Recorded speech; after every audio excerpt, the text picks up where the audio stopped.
Border crossings look simple on a map, but some of them are among the most dangerous journeys on Earth. In this video, we will look at 4 deadly routes: the Darién Gap between Colombia and Panama, the North Korea-China border, the Strait of Gibraltar, and the Sonoran Desert on the US-Mexico border. In each of these places, people risk death to cross, even though they ¿Escuchaste el know the transporte? dangers in advance. Sí. The question is not just why these borders are so dangerous, but why people still choose to face them. The first place is the Darién Gap, a dense stretch of jungle that connects Colombia and Panama. There are no highways through this region. Instead, it is a break in the Pan-American highway filled with rainforest, rivers, and steep hills. In recent years, the Darién Gap has become one of the busiest and most dangerous migration routes in the Americas. Hundreds of thousands of people from countries like Venezuela, Haiti, and others walk through this jungle every year, hoping to reach North America. Son of a... Their journey can take several days of continuous walking through thick mud, swollen rivers, and slippery slopes. Many travel with children, elderly relatives, or newborn babies, which makes every step slower and every obstacle more dangerous. Food and clean water are limited, so people often drink from rivers, risking illness, dehydration, and infections along the way. The jungle itself is full of hazards: poisonous animals, sudden storms, and terrain that can cause serious injuries if someone falls. On top of natural dangers, criminal groups and smugglers operate inside the Darién Gap. Migrants report being robbed at gunpoint, beaten, or abused, sometimes multiple times in a single crossing.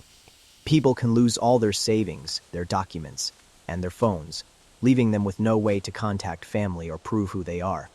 While someone is injured or left behind, there is often no formal rescue system, and other migrants have to choose between helping or continuing forward. Even though officials record some deaths, many bodies are never recovered, and the real number of people who die in the gap is unknown.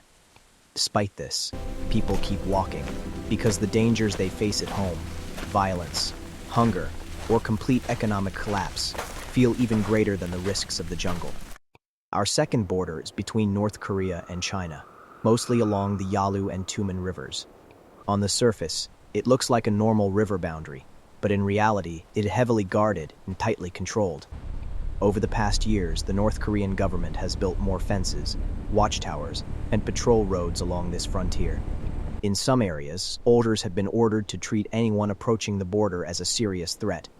During the pandemic and after, there were reports of shoot-on-sight instructions for people who came too close to certain sections of the border. This means that simply walking toward the river can be life-threatening for North Korean citizens. If they are caught trying to cross into China, they can face imprisonment, forced labor, or even execution, and their families may also be punished. Despite the extreme risk, some people still attempt to cross at night, especially during winter, when parts of the river freeze. They cross for different reasons: hunger, acts of medicine, the hope of work in China, or the dream of reaching a third country. In this border zone, the main danger is not the environment, but the state's response. The border is designed to keep people inside North Korea, not just to control who comes in from outside. Fear, surveillance, and punishment work together to make this one of the most dangerous land borders to even approach. The third route is across the Strait of Gibraltar, between North Africa and southern Spain. At its narrowest point, the strait is only around 14 kilometers wide, and on clear days you can see the opposite coast. Because the distance looks short, many people believe it is a manageable sea crossing in a small boat. In reality, strong currents, changing winds, and heavy shipping traffic make this stretch of water extremely dangerous. Migrants and refugees often attempt the trip in rubber dinghies or small fishing boats that are overcrowded and poorly maintained. They may travel at night to avoid detection, which makes navigation even harder and increases the risk of accidents. Large cargo ships and tankers move through the strait, and small boats can be capsized or broken by the waves they create. If a vessel begins to sink, there may be no one close enough to respond in time, especially if the boat was never officially tracked. Every year, people drown or disappear in this area while trying to reach Spain. Some bodies are washed ashore days or weeks later, while others are never found, leaving families with no clear answers. For many who take this route, it is part of a much longer journey that began thousands of kilometers away. Even knowing the stories of past shipwrecks, They still board these boats because they see no other path into Europe. The fourth place is the Sonoran Desert, along parts of the border between Mexico and the United States.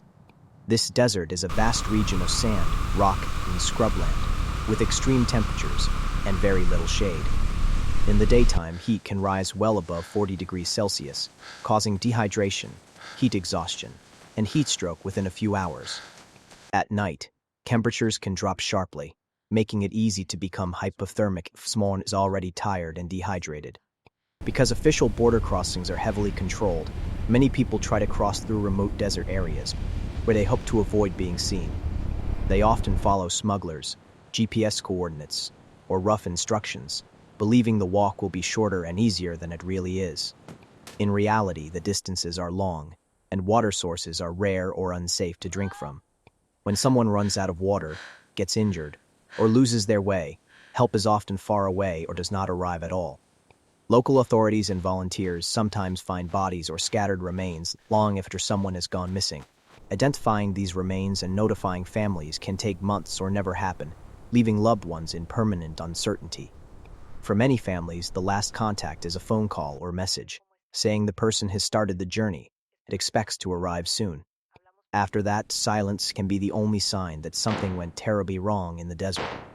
When we look at these four places together, the jungle, the frozen river, the short sea crossing, and the desert, we see a common pattern. Each environment is dangerous on its own, but human decisions make these routes even more lethal. Policies that close safer, legal pathways push people into more remote, risky options. Criminal networks, strict enforcement, and lack of rescue systems multiply the dangers that already exist in nature. People who attempt these crossings are rarely acting without thought. Most of them have weighed their options and decided that staying where they are feels more dangerous than leaving. They may be escaping war, gang violence, political oppression, climate disasters, or deep poverty, and they see movement as their only chance. From the outside, it may seem irrational to walk into a jungle, cross a guarded river, sail a fragile boat, or enter a deadly desert.